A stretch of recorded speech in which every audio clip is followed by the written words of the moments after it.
and with two coins. One coin is thrown at a time out of two unbalanced coins. Both coins are unbalanced coins. Number one has a 0.7 chance to getting head and 0.3 chance to get tail. Coin number two has a 0.6% chance to get head and 0.4% chance to get tail. So the coins are thrown according to the following rules. So for the first row, one of the two coins is chosen at random. If head is obtained in the throw of a coin, then we throw next coin number one. But if there is tail, then the next throw will be coin number two. Okay, we continue in the same way, identifying each row if it's head or tail, and we also get $1 if we get head and minus $2 if we get tail. So now we want to answer the following question. Given that x of n is the result of the coin toss for toss n, so meaning x of 2 is what is the result of the second toss, and s of n is the state space, meaning all this total amount of money we can gain or lose up and including toss n, meaning let's say s of 2, it can be 2 because we can gain $1 by getting head and another $1 by getting two heads in a row.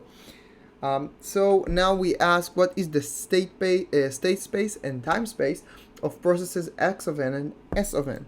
So x of n is the state space is either 1 and minus 2 or head or tail, whatever you want to look at this in this way, but most of the time you will see head and tail. And s of n is the state space, can be all the actual numbers s of n can take, because for a random n we cannot really know what is the actual value. So let's say s of 2 can be either 1, either 2, either 0, or either minus 4, so or minus 1. So these have a lot of values. And state time is from time 0 up to time infinity. And now we have the following question. What is the starting distribution for this process? So we write the standard distribution is a half and a half because we choose the coin at random. And now I just wrote the transition matrix, which is 0.5 and 0.3, 0.6 and 0.4, and I write the diagram to describe the states of transition between each state. So if we get head, we transition to another head in percent of 0.7, so we get another head to consecutive head. And if we get tail, so we move to the second coin. So maybe I should call it coin 1, coin 2 in 0.3. So I will maybe, 1 second, I will change that to coin 1, coin 2. You know what? You will remember that it's coin 1, coin 2. So this is coin 1, the H, and T is coin 2. So we have 0.4% to return to coin 2 if we start coin 2, and 0.6% to go to coin 1 if we start coin 2.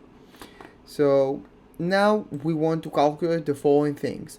What is the probability that x of 2 will be head, meaning the second toss will be head? So we can look at it that way.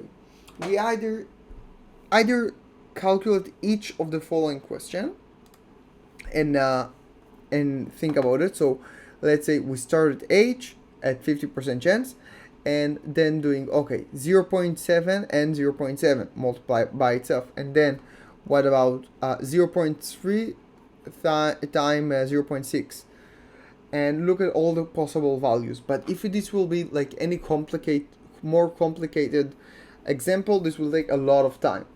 So we can do it really easily by looking at the second line and looking at the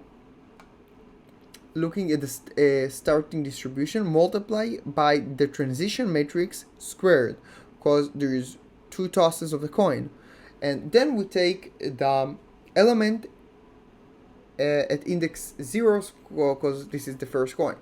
So if we will look at that, it will be pi of 0, which is this and multiply by this metric square, and this matrix squared is 0.67, 0.33, 0.66, and 0.34.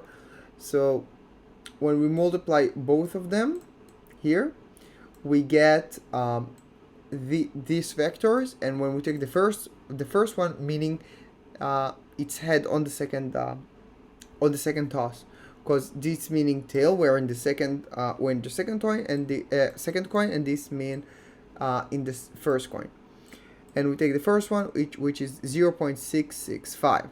But you can also look at all the possible combination of getting to the second toss being head by looking at, okay, let's say we start at coin 1 and we say, okay, we're going from coin 1 to coin 2 and then back to coin 1, or we start coin 1, then coin 1 again to coin 1, and then again to coin 1, and then looking at the other coin, which we started 50% chance, and okay, we start at coin 2 and we go back to coin 2 and then going to coin 1, or we going from coin 2 to straight to coin 1 and then again to coin 1.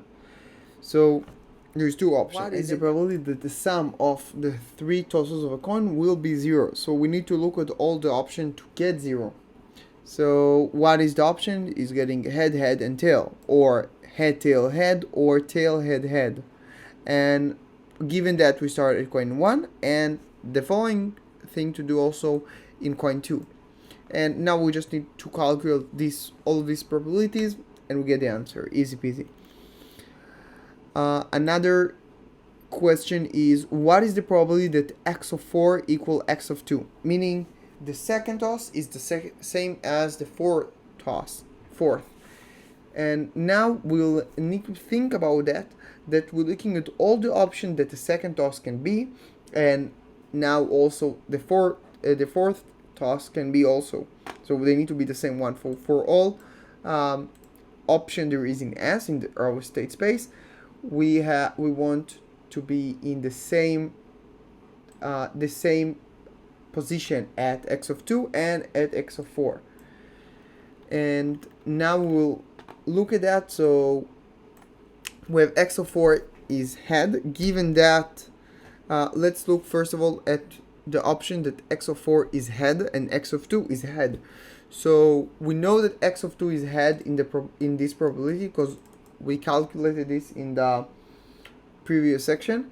And now we want to look at x of 4 is head given that x of 2 is head, because if we remember, the formula says that we can now the probability that x of 4 is head, x of 2 is head, is the probability that x of 2 is head multiplied by the probability that x of 4 is head given that x of 2 is head. So this is what I did now, and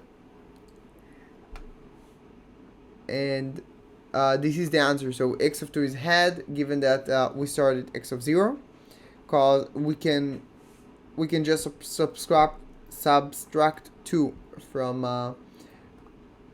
the space, because we know we start at time 0 at head and time 2 we are also in head, so we just move the spaces.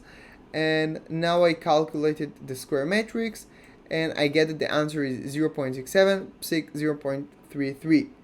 So if we look at the head, is only 0.67 and tail is 0.33, meaning for being at state whatever h and moving to state to the other state to state 4 and being also head is 0.67.